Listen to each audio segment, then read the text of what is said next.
Facebook is like for 60-year-olds anyway, isn't it? I don't know. I guess kind of. It's not for the young kids, that's for sure. I know.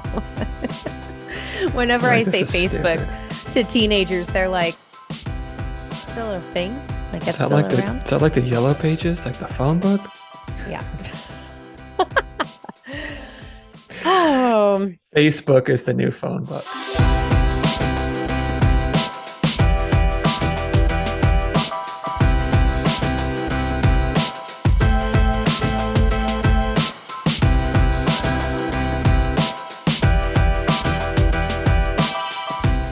Hello, and welcome to Middleish, a podcast about moderation in all things. I am Michael Gray. and I am Erin Green. Good Hello, morning. hello. How are you? Hello, hello. It's actually morning for both of us. So I know, I was say just good thinking morning that. without a Finally, smart aleck remark no from lies. you. Finally. It's only taken us almost 3 years, Jeez. but Yes, 100 Erin is episodes telling in, the and truth. finally she's honest with me. How's it going? not bad. We had a good little Halloween last Yeah? night. This episode is going to air a week after Halloween, but we had a good little Halloween. This was your first Halloween in the new place, right? It was actually our second because we moved Oh, in okay. end of August last Oh, year. okay. Yeah. So we don't get a lot of trick-or-treaters, and we kind of knew that.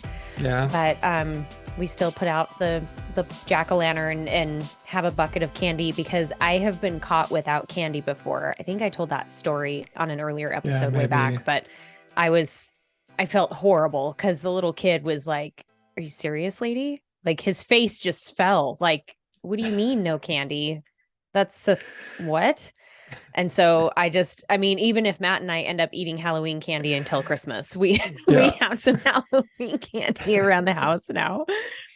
But it was good. We actually didn't get around to carving our pumpkin until last night, like as the sun is going down. And I'm like, we need to have a jack-o'-lantern out so the kids know that they can come here. And I carved a really cool Frankenstein face. And then Matt had the Ooh. idea we have these black diamond camping LEDs that like change color, they rotate through color. Mm-hmm. And so he just stuck one of those under like in the jack-o'-lantern. So it was like changing Fun. color and it was super cool. Yeah, it was the first time that we've done anything really that crafty. We're kind Yeah. of the traditional jack-o'-lantern people. Yeah. I always avoid carving jack-o'-lanterns if we can, unless like the girls insist. It's like, I'm not gonna bring it up. Oh, really? Yeah, I just don't enjoy it. Yeah, but whatever. It's Oh, fine. that's funny. That We was did them one this of year. It's the first time in a my couple years. that was one of my favorite things. I think that's one of the best things about Halloween, Really? which will come up later. One of the best things. And one of Best, the best things she said, ever. ever. Yeah. We had a good Halloween. Good. We went to a friend's kind of cul-de-sac and they had several people over and we just had a bunch of food and stuff and then went trick-or-treating as a big group. The girls got an insane amount of candy, like buckets just full to the brim of candy. Oh my gosh. Yeah. And then we got home a little bit late and we were like, all right, we're just gonna get right to bed because it's kind of late. So we like had our porch light off, kind of the front house lights off, and someone knocked on the door. And we were like, no, we're just not going to answer. And Sophie was like, why are you not answering the door? Like they're here for candy. We're like, we didn't even buy any candy because we are going to be gone Called all night out. and we weren't doing it. She's like, then give them some of mine. Why are you guys being so rude? Give them some candy. Oh, She's like, Sophie, they're see? here expecting I'm candy. telling You better give it's them some candy." serious. Serious business. She was legit upset about it. Like, Dang, what are you for guys her- doing? They're right there. We have candy. Take mine. I don't care. Quit Is being she like five? this. Is she 5? 6. So for a 6-year-old to be like, you can have some of my candy, that's pretty profound. You're Yeah. raising her right. Yeah, she is an exceptional sharer. Like she really finds joy in sharing. Like this morning, she had been up for a bit. When I came out of the bedroom, I opened the door and right in front of the door is this little pack of gummy bears that she got last night that she found in her trick-or-treat Oh, candy because she knows I love gummy bears. And she's like, cute. here's for you, Daddy. Oh, Isn't that sweet? that's sweet. Yeah, super sweet. She's the I love best. it. The She best. There we is. go again with that best. The best ever. The Well, best maybe we should just get into our topic because it sounds like we were already talking Mm-hmm. about it. We're already doing it. How did So this one yeah, come up? you know what? I was trying to think about that last night and I don't remember. I'm pretty I sure think it we was were, yours. was it mine? That I that think sounds right. so. Take Um, credit for it. okay, yeah, no, it's totally mine. And the 100% reason was that we thought it'd be fun to, I'm making all this up, but I thought it would be fun to do something a little more lighthearted, um, and maybe not something so in depth. And so we also believe that it's important to recognize like the things that go well, right? We have like the whole mean and the mundane that we do every episode. It's important to recognize like significant moments. We think it's important to recognize the things that we do as individuals really well and own our strengths. And I think, there's a place for humility, but sometimes I think we take that too far and we don't really give ourselves credit for things we're naturally good at and things we do really well. So today we're just going to we just have some questions for each other just about some of our bests. Some of them are a little more serious, some are a little more silly, and we don't know what each other's questions are. So Erin hasn't seen my questions for her, and I haven't seen her questions for me, which could be good, could be interesting. We Yeah. shall see. I Yeah. hope my brain is firing today because sometimes when this happens, I'll know there's an answer in there, Mm-hmm. but it's not emerging. And so I'll get flustered and I'll be like, I can't think of anyway. So I hope I don't screw this one up, Michael Yeah, if Gray. anybody's going to, it's going to be you, Erin. I Oh, know, jeez. jeez. Well, I Why just did you got my even my improv muscles flexed there, giving that reason for why we're doing this. As I started saying, I was like, I think this is what we talked about, I'm gonna but I start might weaving. just be completely making this up. No, I think that's pretty much along the lines of Right? Sounds what we right. were deciding for content. And I would agree that it's really important for us to just recognize our own personal discoveries and great things that we do, great habits and practices that we have. And I also think it's important to recognize the little things. I mean, just like meaning in the mundane, we did a whole episode on that. And I think it's important for people to recognize like those good things and thinking about the best things ever. By the way, there's like 5 R's on the end of ever. It has that vocal fry. Best things Yeah, it has like a ever. Sandlot vibe.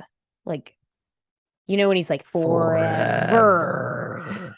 See, I was going more Valley Girl. You're going Sandlot. Hey, we got to the same place, just Yeah, different directions. exactly. Yeah. Yeah, totally. So Yeah. yeah, I think it's important to recognize those things and hopefully this episode will get you thinking about. I would love for our listeners to just Mm-hmm. think of how they would answer these questions as we go through. And if you have something to share with us, please send it because we love Yeah. hearing your stories and we love sharing your experiences because chances are next episode we record or even on our mini pod, if we get, some shares, then we can Mm-hmm. share your experiences too. Yeah, absolutely.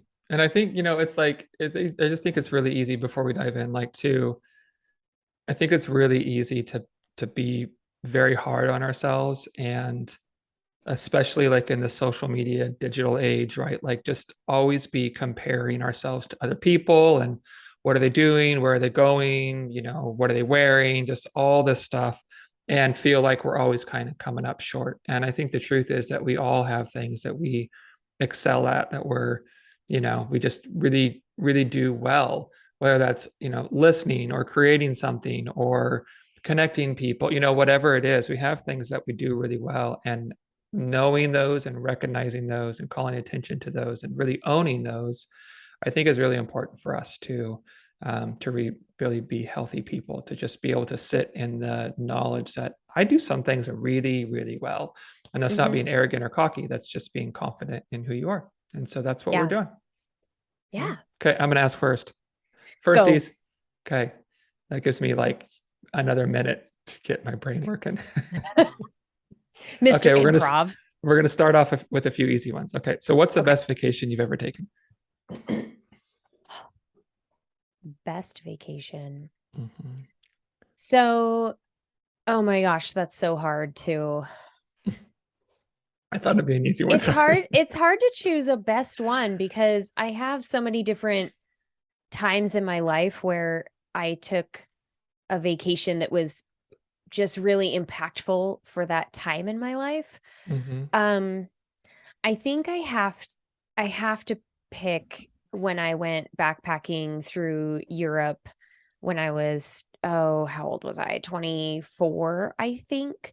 Hmm. And I had just gotten out of a long-term relationship and broken engagement, and I was in kind of a tailspin trying to finish school and trying to sort my life out and rediscover myself. And Hmm. I was kind of in this place where I was like, if I don't do this, like I thought it was just such a crazy idea because I'm from a super small town where nobody leaves. Right. And I just like buying a ticket to a foreign country, not knowing the Hmm. language. I landed in Berlin and just having kind of an open itinerary where I was going to meet a couple friends, and my cousin lived over there in the Netherlands at the time, and I was just going to kind of connect with people along the way, but I really had this loose itinerary, and it Hmm. was so freeing and um provided me with like so much self exploration and insight into like my own capabilities of like finding my path, in a sense. And it translated into like you're going to be okay in these situations where you find yourself like in a, you know, deserted part of Berlin when you need to get to the Hmm. other side of the city with these two Mexican guys that I had just met on a walking tour the earlier in that day, and it's 2 a.m.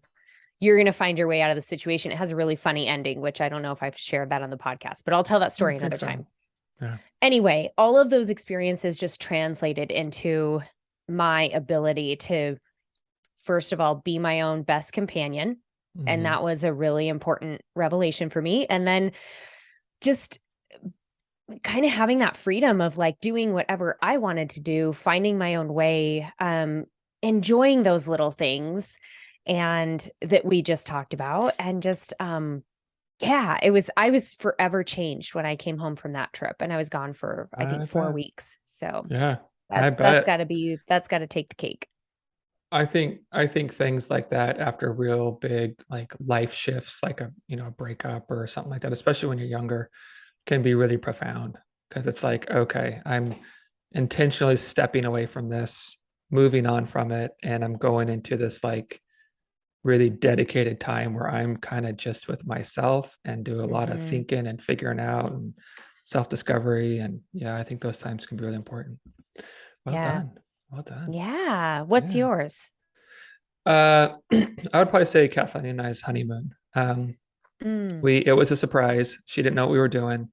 And so I rented a car in Boise, and we had one-way tickets bought from San Diego like a week later to fly us back to Boise. And in between, we just kind of made up. So I had some hotel reservations I made sure they were like refundable, right? So that we had a place to stay if we needed, but if we wanted to do something different and stay somewhere else, go somewhere else, um, we could do that. And so we just kind of took this meander down Highway 1 down to California, Oregon and California, and just took our time and didn't really have much in the way of plans. It was like, what do you want to do? What do you want to go see?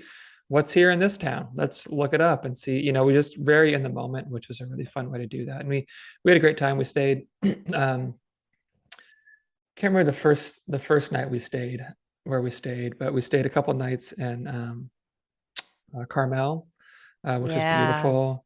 Oh, it's We so stayed, pretty. yeah, we hit Venice Beach. We hit the beach in San Diego, caught a show of like kind of a friend of a friend. Um, yeah, just all kinds of good stuff. Aquarium, really good food, time in Hmm. the ocean. Big Yeah, Sur. redwoods. Yeah, yeah. Yeah. Just took our time and kind of meandered our way down. And we just had to be in San Diego at like 7 o'clock in the morning this one day, and in between when we left and when we left we could kind of do whatever we wanted. Yeah, I so it was love fun. it. Hmm. And for those of you who have never done that, driven down Highway 1 and 101 down the coastline, it's spectacular. And there's so much to see. And Hmm. I think it's a wonderful, I've done that meandering kind of trip down the coastline, and it's Yeah, incredible. Yeah, it's beautiful. Yeah, that's a very good one. beautiful. Yeah. I like it. Um, Let's see. What is your best ever stress reliever? Keep it Mm. PG here, Michael.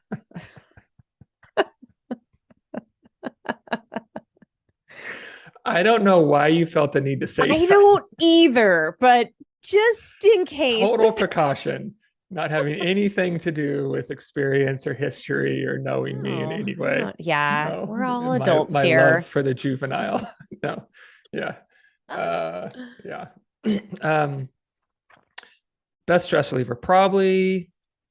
Oh, best. Okay, so let's see. Let's take a one. Okay, I'm gonna do two, but they have different like categories. So I'm gonna do one that's like just on my own, okay, and then two that like involves other people, and it will be PG, I promise. So for myself, meditation, which is something I haven't done regularly until kind of more recently. It's something I've kind of flirted with off and on throughout the years, but never really. I wouldn't say I take it seriously now. I don't do it like a daily practice, which I'm wanting to, but I've just found that it's been really beneficial for me when I have stressful days or days with just really high anxiety or the worries are going to just really intentionally set aside even just like 10, 15 minutes and become more aware of those anxieties and recognize them rather than just trying to squash them, or write them out. Just becoming aware of them. And then just learning to like through that meditation kind of intentionally set them down, and set them aside, knowing I can pick them back up whenever I want. They can exist over there, they're still around, um, but just that practice of meditation has been really good for me to learn how to sort of kind of take control of my thoughts and bring those anxieties down in my mind when things are kind of raging. So there's that one, and then the other one I would say is just like intentionally diving into time with my girls. Um, that's been that's been a huge one for me. Just to again like it's really easy for me if I'm stressed or feeling anxious or whatever to be with them, but not at all be with them. Like can be completely preoccupied. Like we're playing something and I'm like uh without even realizing just like yeah and I'm like responding, Mm, but I don't even really know what I'm responding to, and so just intentionally trying to again set aside that preoccupation of worry, anxiety, whatever, and really settle into the moment with them, um, has been, yeah, a huge one, because it connects me with things that I'm good at and that I really enjoy doing. I feel like I'm a good dad. I'm good at make believing with them. I really like doing that stuff. And when I actively engage, sorry, gosh, hold on a sec. Crap in my throat. When I actively engage in things that I'm good at and I enjoy doing, I feel like it helps bring a lot of that stress kind of down, right? It reminds me that these stressors aren't the only things that are out there. Like there are things that I'm right. really good at and I do well that I can sit in and explore at this point too. So I like yeah, it. Very yeah, mindful kinds of bringing you back to the present is a good yeah. stress reliever. That's been over the last couple of years. That's been something I've really dove into is like trying to be more mindful in the moment, Hmm. aware of how my thoughts are affecting my present, that kind of stuff. That's been something I've really been trying to lean into. So yeah. Good. I think for me, I was thinking about this a little bit. I think it's laughing for me, Mm, humor. mhm. I can almost instantly feel the difference in my physical body when I find something funny, like not just forcing a smile or not, trying Right. to try to laugh at somebody's joke, but like when you really find something that just tickles your funny bone and causes you to laugh, it's almost like that stressful tightness and angst and whatever it is that I've been feeling. It's like your body can't simultaneously feel those things the same time Mhm. that it feels humor and laughter, and there's something like very connecting about that. And so And that's got to be one of the things that I really seek out when I, Hmm. am kind of feeling stressful. It's hard to do. I will totally admit that I oftentimes need like a prompt, or I'll need to like really Right. intentionally try and make things funny or get playful, with like joking around with Matt or something, or laughing about how absurdly crappy the day was or something like that. Right. But that, yeah, I can physically feel the difference with laughter. Nice. Yeah, laughter is a good one. Hmm. Okay, it's my turn, right? Go for it. What is the best dessert you've ever made? Oh, I've ever made. Ooh, putting a Ah. twist on it. Hmm. Best dessert I've ever made. So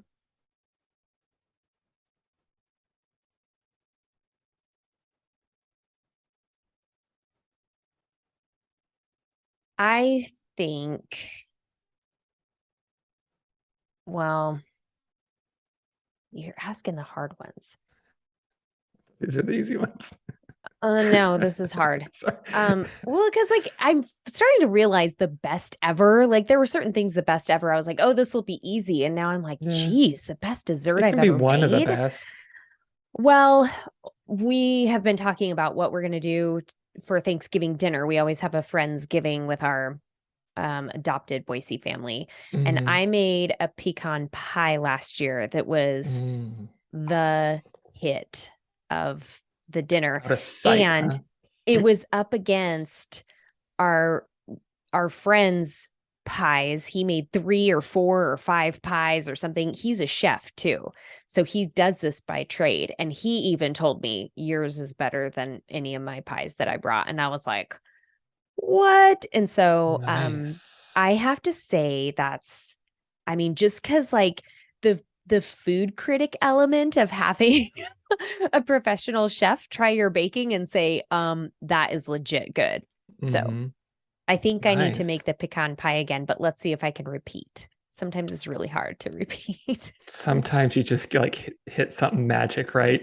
A little bit too much of this or a little bit Yes. not enough of that. And it all just is like, whoa, this is different. Yeah. Yeah. Nice. Nice. What's your best ever dessert? Um, I would say it's called a gâteau basque, which is it's a French basque cake. It's kind of like cheesecakey, but there's no like cream cheese or anything. It's just all like it's like a lot of yolks, egg whites, flour, just the usual culprits, just the right amounts. And This then looks like something, sounds like something you would see on the Great British Baking Show. you might, you Oh, might, yeah, I don't know.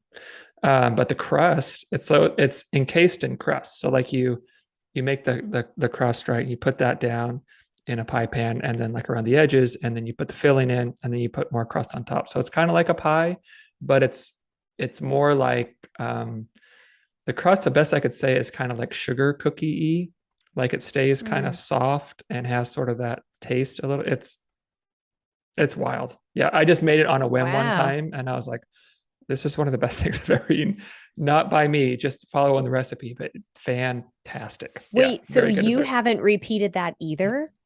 No, I've made it again. Oh, okay. I haven't, it wasn't like my own creation. So I'm not taking credit for Hmm. how good it was, aside from following the directions. So I didn't miss Okay. any steps or anything. So I did that right. But yeah, super, super good. Very good. Yeah. Okay. Um, what is your best ever childhood food that you still love? Oh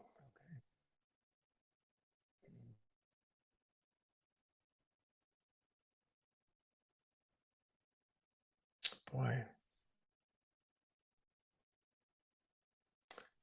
Uh, that's a tricky one.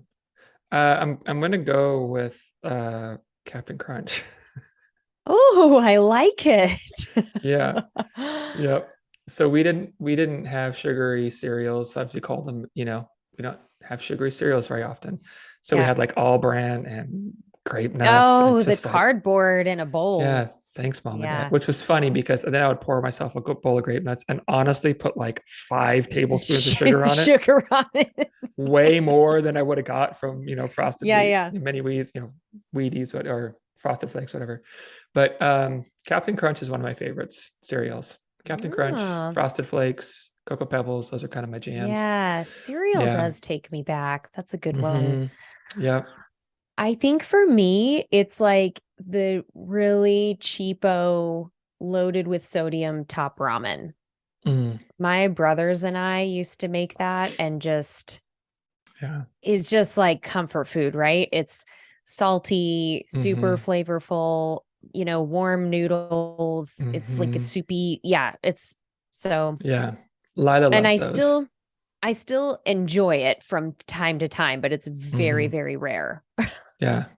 Yeah. I But had it probably a couple years ago because Lila's like those kind of off and on for a while. And it did take me back because I hadn't had them for years. I was yeah. like, man, this was like every day after school in middle school, I'd come home and make top Yes, ramen. exactly. And it's the thing that you can make when you're a Uh-huh. kid, when you're, Yeah. well, I don't know, 12 years old and you can Hmm. actually like you're allowed to boil water. That Right. was kind of the thing. You could do that. Or once we got older, you could turn on the oven and put like a frozen pizza in there. But Hmm. anyway, Yep. Yeah. so it's a good memory. Okay. What is your let's do this one. What's the best part of a regular, plain, ordinary old day for you? I think it has to be Or a few. If there's a few, that's fine. when Because I I have a come few. down when I come downstairs in the morning, Rally greets me and sings to me and I Hmm. do mean he has this sing-songy sort of meow that he greets me with. Um and it really is like the to me, I imagine in my brain that he's like so cheerful and so happy to see me that he's like, hello, it's been so long. Pick me up. And so I like scoop him up and I snuggle him and I kind of nestle in his fur and I feel him purring. And it's just a lovely, soft entry into the Hmm. day, like no matter how busy my day is, I make a moment to just like scoop him up, give him some loves, feel his purring. He talks to me, and it's an ordinary part of my day, but every morning I look forward to it as I'm coming down the stairs and I can hear him scratching on his scratching post because that's the other thing he Hmm. does in the morning when he wakes up. And I'm Hmm. just waiting for the little sing-songy conversation to start. And it's Yeah. really cute. Yeah. Nice. Nice. So I'm gonna pick bookends for mine, a morning and evening. Mm. Morning, so I would say, I mean, there's several, but um, same thing with our dog Scooter. Like he sleeps up in Lila's room every night, and usually when she gets up, he comes down. Sometimes he stays up there and continues to sleep for a while. He's like the laziest dog. Like sometimes he won't come down till like 8 o'clock. He's like, Oh, oh, okay, that's I'm gonna get up. funny. A Yeah, lot of he's dogs not are like, like, it is breakfast time as soon yeah, as or I gotta like 5 pee. a.m. Yeah. No, he's like, yeah, I mean, whenever you want to get up, that's fine. I'm in no rush. But he Wow. always makes a point to like come to me and it's like a greeting, like, hello, how are you? Oh, And we get some little oh, loves. And then other end of the day, just putting the girls to bed. Like bedtime is one of my very favorite times of the day because you just get to have this one-on-one time with them. There are no distractions. There's no TV, there's nothing going on, nothing to do. You're just reading a story or talking or whatever. And that's always just like some real magical time with them. Yeah, I always hmm. look forward to that. I love it. Okay. That was So my question, right? that Yeah. was yours. I'm going to ask something like more along the lines of our work. And I say our work because we both engage in similar kinds of helpful relationships with clients and have, Mhm. similar philosophy there. So describe a scenario with a client where you got that best feeling. Mm. Like you could tell someone the story and be like, "Oh, it's the best feeling as a coach. It's the best feeling as a trainer. It's, you know." Yeah. So this was within in the last year.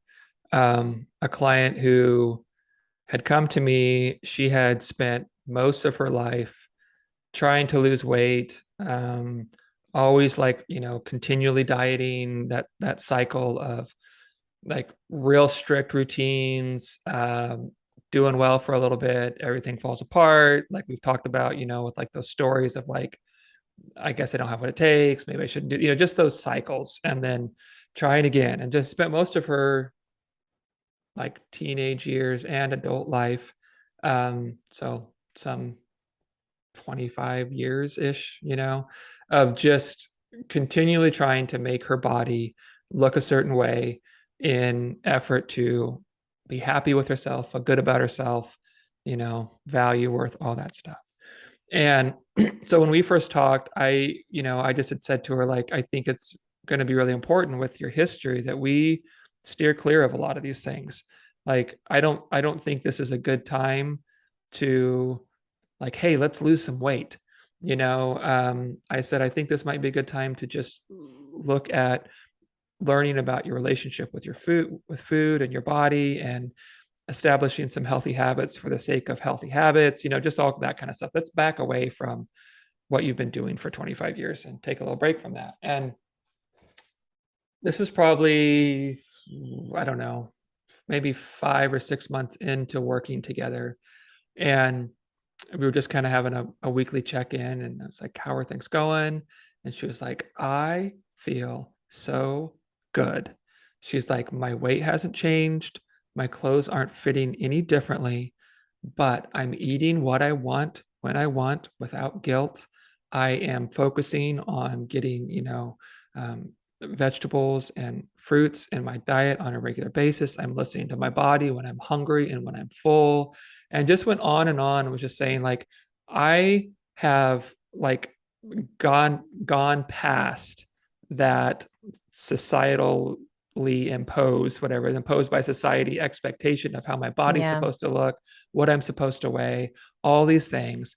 I've gotten past those things and realized I can find a lot of joy in myself, in my body, in my habits, without that pressure of looking a certain way, just because I can enjoy those things. And for me, that's like one of the best feelings ever as a Mm-hmm. coach, when someone is not finding joy in living up to expectations imposed by other people, right? Or just what they think they're supposed to be, or how their body's supposed to look, but just in and of themselves. Like, I don't, I haven't needed anything to change with my body to be happy with myself. I don't need anything to change in my body to find value and reasons and purpose in, paying attention to my hunger and fullness cues and eating vegetables and all these things. Like, I'm just worthy of doing these things just as I am. And that to me is like one of the absolute best things as a coach Yeah. to have a client really grab a hold of. Super exciting. Yeah. And I Yeah. mean, I want to say you kind of stole mine because that's also what I I just read your notes. I That's have all. that. I know, jerk.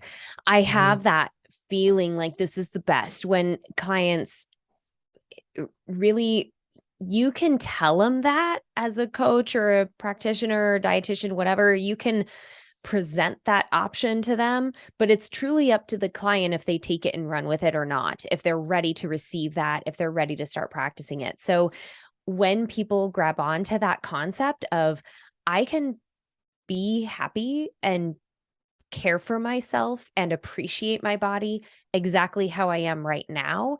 And I can continue to do the work of moving toward a place of health for me. When they simultaneously, they're ready to accept that message and go with it, it is like, it is the best feeling, the Yeah, best ever. it really And is. I'm going to add that beyond that, my best ever moments have been when clients gain self awareness through Mhm. that process. So, self awareness in baby steps. It could just be like one little incident where they're like, I was um I was out to eat and I made a conscious effort to just put down my Yeah. fork between bites, sit back and enjoy people watching or enjoy the live music that was going on, Mhm. to really engage with my partner or my friend that I was out to dinner with. And just changing that experience, just that one experience, can make all the difference in the way they then take that self awareness into another eating experience or Yeah. anything else. So I think anytime a client comes back and reports to me that they have gained some kind of self-awareness, or at least like curiosity around, oh, I noticed this thing that I do or that happens with Hmm. me, and I made a different decision this time, and it feels really good. And I'm kind of wondering if I applied that to other scenarios, what it would feel like. I love Yeah. that kind of stuff because Yep. it's not me imposing this Hmm. diet plan or these best practices or these recommendations on them. It's them discovering it through Yep. our work together. Yeah. It's, it really is the best.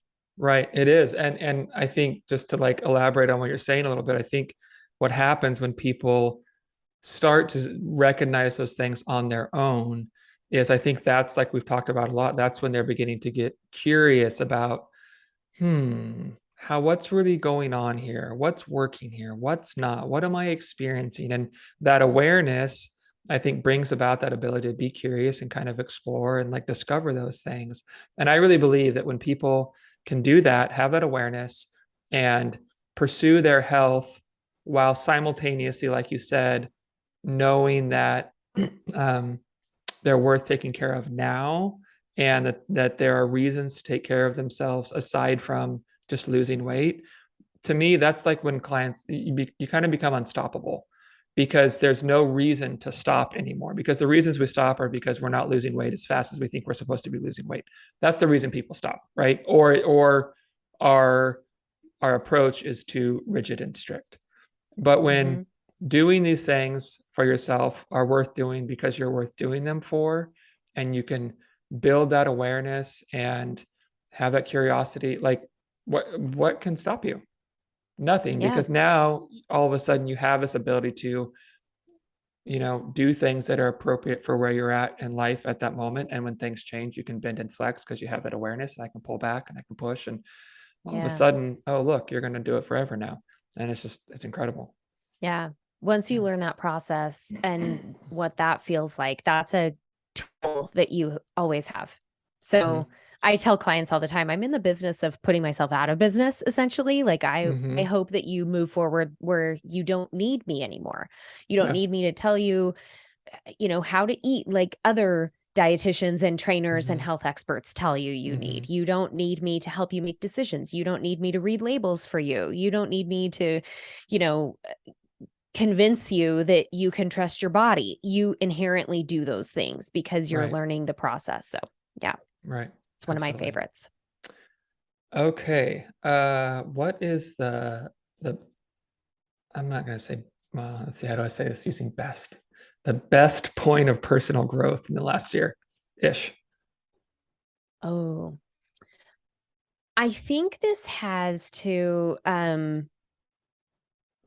kind of goes along with like, well, no, it doesn't go with productivity and strategy. I think it happened just late this summer where I went through the summer. This is okay. This is me like sharing some vulnerability here. I went through the summer with my business not really thriving and do Hmm. like I didn't know when my next client was going to come. I felt like I wasn't making enough money. I felt kind of like I was spinning my wheels in all these different areas that I thought I should be getting momentum in, but they were just like falling flat. And it Hmm. was leading to this like negative feedback loop of not being motivated, um, kind of isolating myself from my team of mentors because I was like too embarrassed to go talk to them, and they're going to be like, how's business? And I'm going to be like, it actually sucks right now. And and I feel really shitty about it and I Terrible. don't know Thanks what for to do. asking. Yeah. Moving on. Yeah. And I subscribed to this email by a dietitian. Her name is Jamie Mass, and she does like business coaching and consulting for other dietitians. So Hmm. I don't know how I found her. It's the magic of Instagram, reading your mind Hmm. and sending you through the algorithm the things you need to see. I signed up for her Hmm. newsletter, and it just pops into my inbox, I think once a week. And she sent this email that was something along the lines of, um, your purpose in your job is not to make money. Your purpose is to serve your population of people. So if you put that at the forefront of what you're Mm, doing in a business sense, you are always thinking about your people, your community, mhm, you're the people. And I just was like, it was kind of, I mean, it sounds so simple. And anybody out there who has run their own business or has been down this road would be like, well, duh, Aaron, that's probably like the most fundamental, rule of being an entrepreneur. But it's really hard to apply this shit to yourself when you when and you it's know it hard when your anyway. bills depend on it. It's really Yeah. easy to be like, I need to make money. I need to get clients to make money. Yeah, Yep. absolutely. And so I just shifted into that mindset, like always ask, instead of asking myself, how can I make more money? How can I turn this into dollars? How can I, bring up my bottom line? I started asking Mm, myself, what does my community need to hear right now? What does my community need from me? What are the gifts mhm, I know that I bring to my population of people that I'm serving? And so it's done a couple things. It keeps me from focusing on the dollars because the mhm, truth is if you're focused on the people you're serving, it will translate to dollars. It mhm, will. You just have to trust mhm, and keep like instilling that purpose within yourself. But then it also like gave me this whole list of creative things I could start doing that I knew mhm, there would be a demand for and that people would probably appreciate and accept and love and, laugh about and whatever. Like, what can I do to provide this to the world? Um, yeah.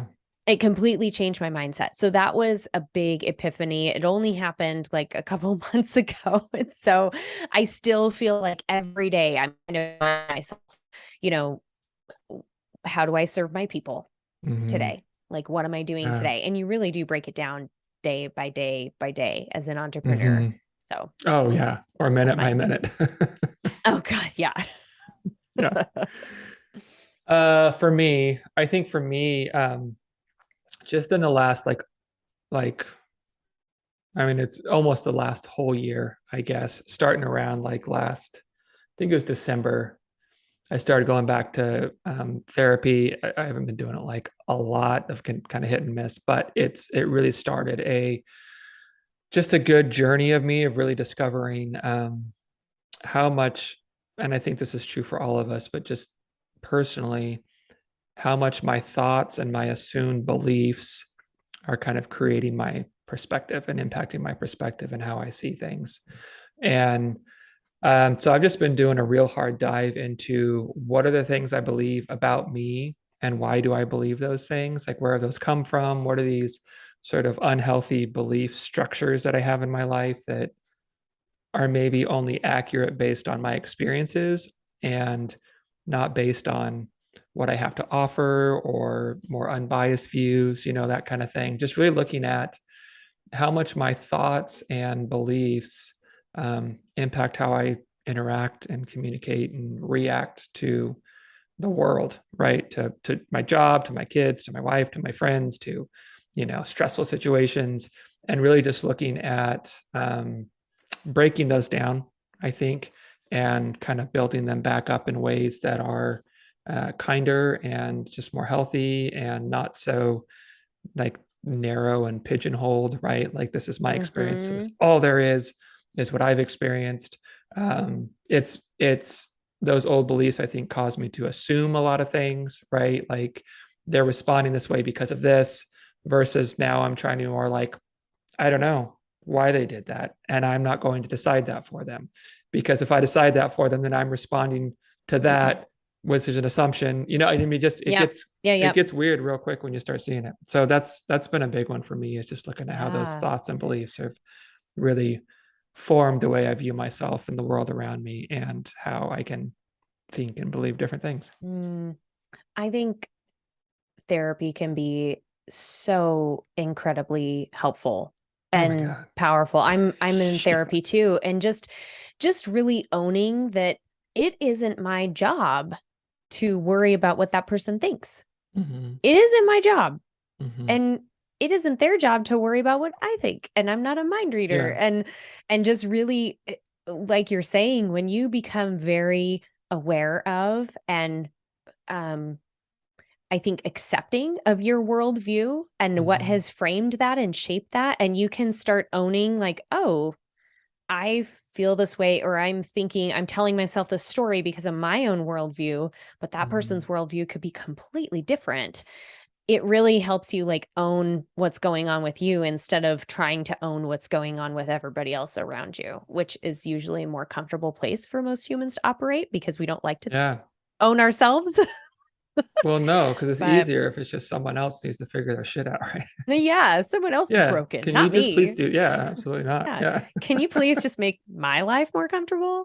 Right. This would be great. Yeah. Okay. Um, You do one let's more? see. Two more? Yeah.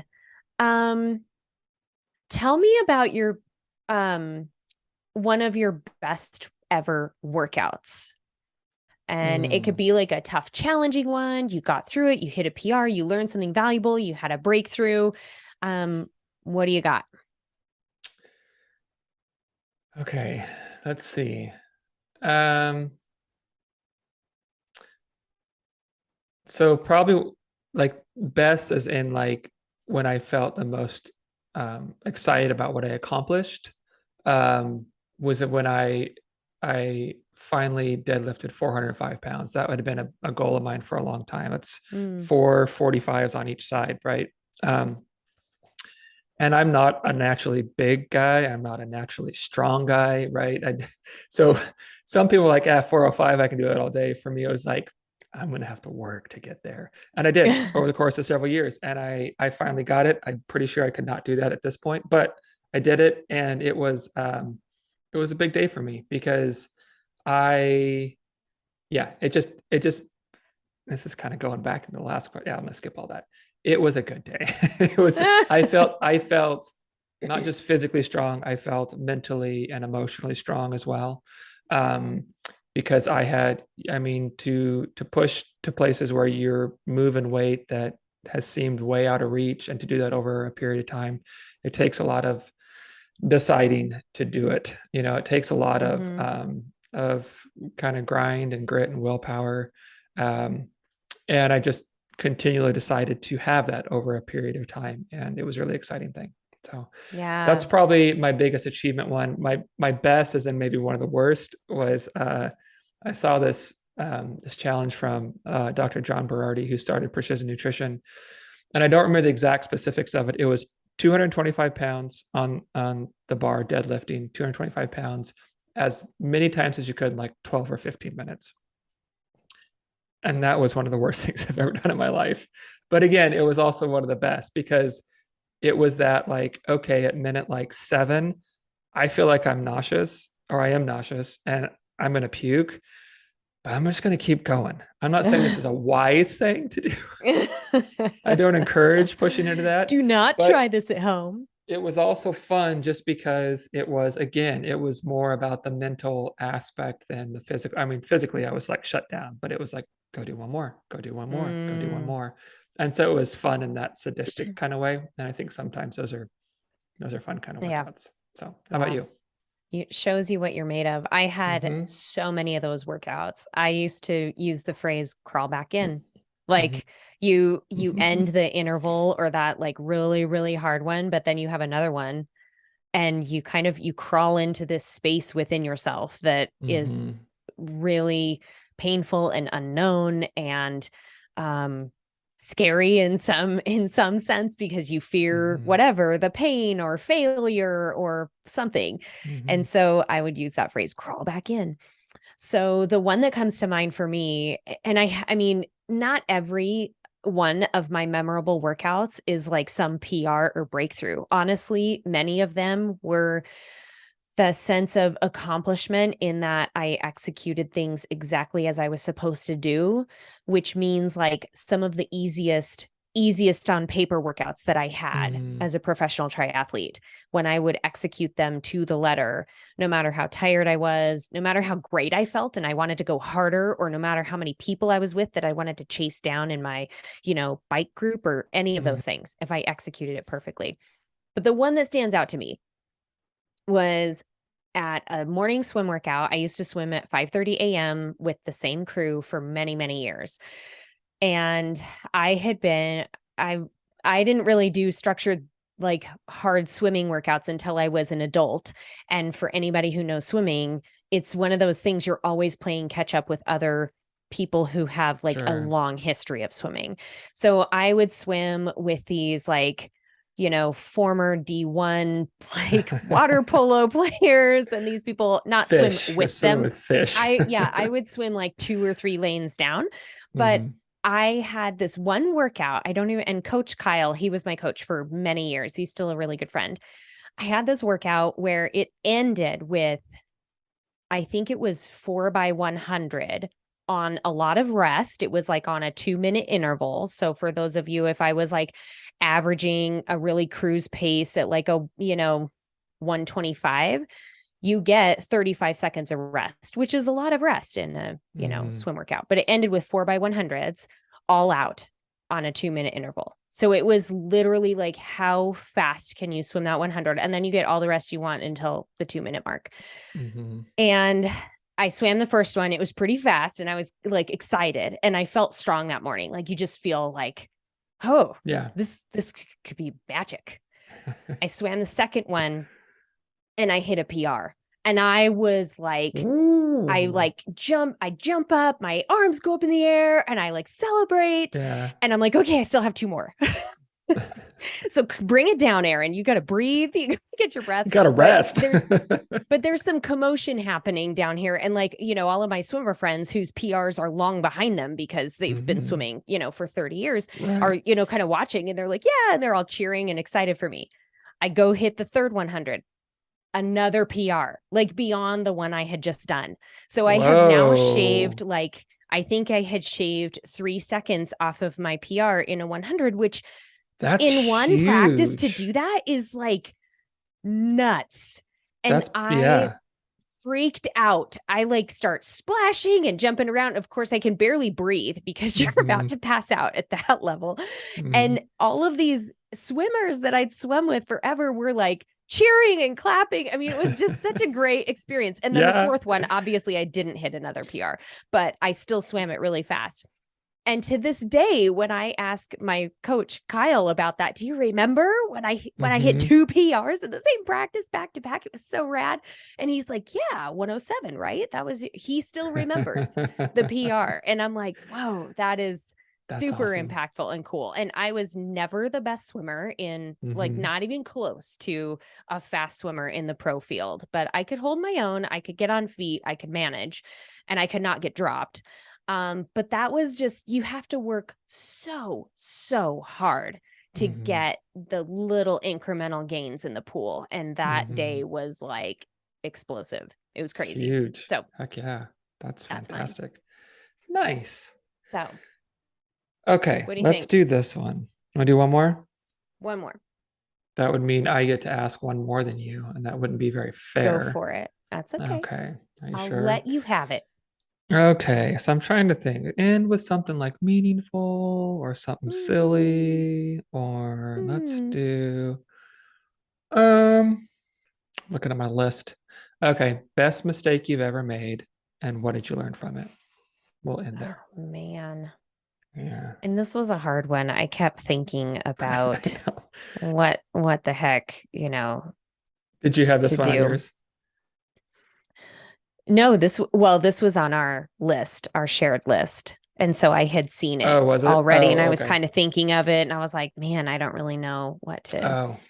how to answer that. But you know, maybe I will share I'll make it quick, but I'll share the remainder of that story that I started out with when I was in um East Berlin. I needed to get Oh to yeah. West Berlin, 2 and a.m. it's like 2 a.m. I was going to catch the train. Well, we went out there and there was no train to be had. It's like this really dark, deserted area.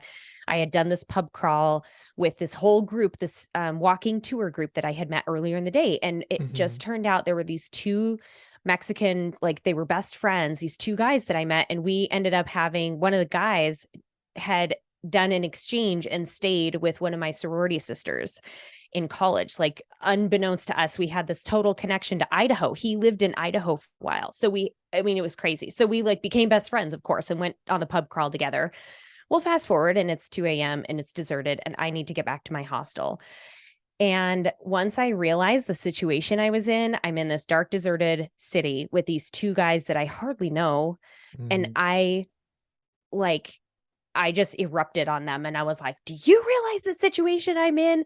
This is the dumbest thing I've ever done, blah, blah, blah. And I just start yelling at them and they're like, whoa, like Idaho girl gone crazy. And they're like, hold on, Aaron, we'll take care of you. And they're really trying to like calm me down. And they said, we're going to speak in Spanish because it's easier for us. We have to figure this out. So they start conversing in Spanish and trying to figure out what to do with me. And I'm just like standing there on the street with these guys and just wondering what the hell I've done. Like, this is the exact wrong scenario that a 24-year-old gets themselves into and then ends up disappeared in Europe. You know what I mean? I just was Mhm. like, I'm such an idiot. And they said, okay, we are going to call a cab. We're going to take you to our homestay. They were couch surfing at this couple's apartment. And it was literally, we get to this apartment and it's a bed, a sort of homemade bed with a couple pillows in the pantry. European apartments are so tiny. I mean, they are so Yeah. small, people, if you've never been over there. So they were sleeping in the pantry. And I remember like standing there looking at this bed and just like I had my arms were crossed and I was just like fuming. I was so mad at myself. And they're like, come on, Aaron, come on, it's fine. They're like getting down to their underwear and they're crawling in. And I was like, you guys are crazy. And so I lay down next to them and I'm like fully clothed. I didn't even take my coat off. I was just like, they're not going to try anything. Mm-mm. Like I was on full like Mhm. hypervigilance mode. And Bet. the one guy, Ulysses, the guy that had lived in Idaho, he's like, look, I'll even put a pillow between us so you feel safer. Like they're trying so hard to. And I'm laying there and I'm still like, okay, this is going to be okay. Cause the couple was like, I think they were sleeping in the other room or something. Mhm. I was like, okay, it's going to be all right. I'm safe. And I'm trying to reassure myself. And suddenly, they're like, good night, Aaron, and being all pleasant. And Ulysses goes, hey, Aaron, I bet when you woke up this morning, you didn't think you'd be spending the night with two half naked Mexicans. And we all just like crack up. Of course, laughter, big, best stress Right. reliever there is. And it all turned out fine. We woke up the next morning, relived the night, had a ton of laughs. I still stay Mhm. in touch with them loosely, on social That's media. funny. Yeah. Anyway, that was one of the mistakes that like at the time could have been really, really bad, but it ended up Mhm. being like turned out to be a good thing. So never mind. Okay. It's great. Oh, okay. My biggest mistake and what I've learned. My biggest mistake was getting married the First first time. time. The first Yeah. time. Not to cat. No, not to Kathleen. No. I mean, mistake may be kind of harsh, but I mean, it didn't work out. So I guess it was a mistake. But what it did was, so we was living down here, we divorced, and then later on, working at a place down here because I had moved down here because her family was from here. Um, I'm working at a place and meet Kathleen, which, then we start, dating and we get married and we have these kids and just all these awesome things came from that. And so that was kind of, I think, the first big thing as an adult, at least, where I learned like, hey, really hard times aren't the end of things, right? Like being in stressful, devastating, really hard times, like just because you're in them doesn't mean you're going to stay in them. Doesn't mean that that's what life is from here on out, right? And I think that was just a good lesson for me. Jeez, that I've carried with me, and when I've been in hard times since then, that's something that I've often come back to of like this isn't it. This isn't the end. This is just what's happening now. And other things are going to happen after. And there are a lot of good things coming. So yeah, that's mine. I like that. Yeah. That's good. Good, Yeah. optimistic kind of lesson. Trying. Should we do a meeting in the mundane and wrap it Let's up? do it. Let's do it. Put a This was bow on it. fun. I feel like Yeah. I learned something about you every time we do these like interview style Yeah. This is super fun. podcasts. I like it. I like it. You got one or you want me to go? I'm gonna go. I'm doing something a little different today because I mean, I have several meaning the mundane moments to share, but I wanted to share this story. I was actually reminded of this when we were talking about like your best everyday ordinary moment in the Hmm. day. And I'm reminded of the story that my friends Stacy and Dylan Beeson shared with me. They're good friends from Hmm. Boise. Now they live in Colorado. But Dylan has a luxury travel business and he's very passionate about traveling and he basically curates travel experiences for people. But for him, travel is the meaning in the mundane. Like no matter Hmm. where he is on the planet, he can find it's like his way of kind of evoking those moments. And he's writing a book on these moments, like these very like kind of snapshot in time moments that have had a profound impact on him. And this one just I do think about this a lot. So I'm going to read you an excerpt from his book. And this occurred in Redfish Lake, Idaho. For those of you who are not familiar with Redfish Lake, just Google search it and look at the images. It is insane. Beautiful. Yeah. It's a lake nested at the base of the Sawtooth Mountains, which is arguably one of the most rugged and majestic mountain ranges in the US. So Hmm. check it out Redfish Lake, Idaho. At the end of the dock, a boat was unloading men and wheelchairs. They had been adaptive skiing on the lake all day. At the end of the bench, a young man sat with his chair folded next to him. He was slight with atrophied legs touching at the knees. His face was bright and kind. Did you have a good day? I asked. Every day is a good day. This was a great day, he said, turning to me, grinning. I looked at my wife. Her aqua blue eyes were wet, and a tear fell down her ruddy Norwegian cheek. I felt in myself an emotion welling up, but tried to keep it at bay. He wheeled past us, wishing us a good night. We sat on the bench, looking out at Elephant's Perch and the quiet settling over the sawtooths, and we cried. We cried because he said something so profound and so deeply, simply, and elegantly true. Hmm. Every day is a good day. This was a Hmm. great day. So it's just, oh, anyway. Yeah. Yeah. There's just so much in each day that has the potential, if we grab a hold of it, to make it Mm-hmm. just a good day. Mm-hmm. Yeah. Yeah. And I think that just really speaks to the whole point of the mean and the mundane is seeing how much good there is in a day, even if it's a bad day, right? Like there's Mm-hmm. it's a good day too, because there are so many little seemingly insignificant things that make can be profound and beautiful, you know. Yeah. Yeah, that's awesome. Every day is a good day. I like that. Mm-hmm. Um so mine was last week. Lila had a rough day at school. In fact, I wound up getting her early. She kind of had a little incident and was needing to not be at school, and picked her up and talked through things a little bit. She was just kind of off, but not terrible the whole rest of the day. And then at bedtime, had said goodnight and everything, and was I may have left the room and she called, or maybe it's as I was leaving, and she just said, Dad, will you just lay down with me for a little bit? I was like, yeah, I will lay down with you.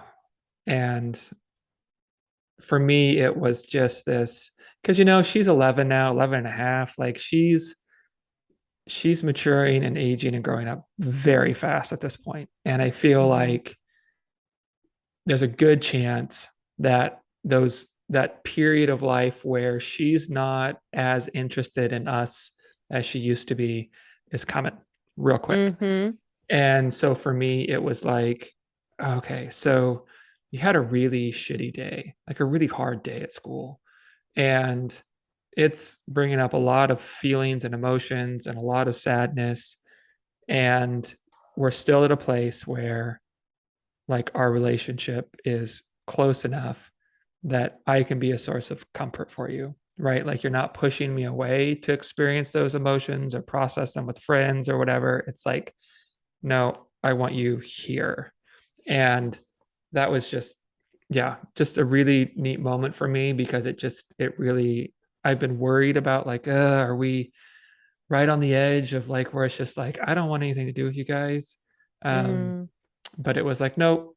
She's like, oh, hard days. I want to draw close to you.